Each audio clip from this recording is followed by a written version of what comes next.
For Ireland, starting June 12th, Ireland no longer decides how many people come through their door. The EU does.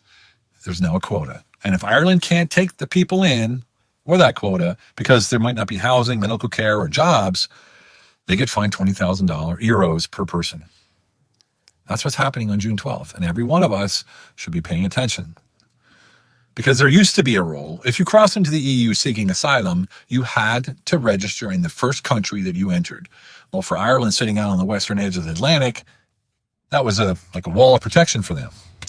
That rule's now gone. Now, anyone who shows up falls under that quota. You either take them in or you pay. Here's what makes this unbelievable for me. Ireland's not even in the Schengen zone. This pact was not mandatory for them. They didn't have to sign it. This was a voluntary decision passed by 79 votes to 72 over the clear objection of their own opposition, who called it a dangerous erosion of Irish sovereignty, which I absolutely agree with. Meanwhile, Hungary, Poland, Slovakia, they are in Schengen. It applies to them by law, and they looked Brussels in the eye and said, no, anyway. We're not taking any migrants under your quota. Forget about it. So to recap, just so you're clear, Schengen members are refusing a mandatory pact, and Ireland, which had every legal right to walk away, volunteered anyway. So how does this happen when the people clearly don't want it?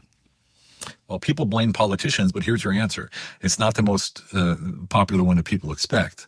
Of course, the politicians signed it, but the politicians didn't process the paperwork. They don't cut the checks either, do they? And they don't run the NGOs, manage the grants, or make sure that the policy actually lands in your town. That's done by thousands of citizens that you've never heard of. Administrators, caseworkers, civil servants, people who will never appear on a ballot. And most of them, they're not even true believers in this cause anyway. They're just people with a mortgage, a kid in school, and a pension that they've been building for many years.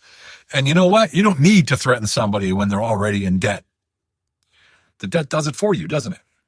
If you step out of line, you lose your job, then your income, then you lose your house and your credit and your ability to take care of your family. So it's scary. So what do? You keep your head down. You process the paperwork. You don't ask questions. You go home and you try not to think about it. You know, that's a system that makes dissent financially catastrophic at the individual level. And it's in America as well. It works every single day across the globe.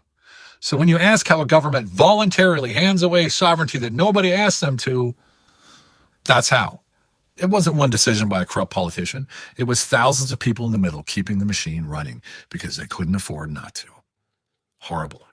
That's a very different enemy than the one most people are angry at, the head politician, right? And here's why it matters, because it's a much more solvable problem.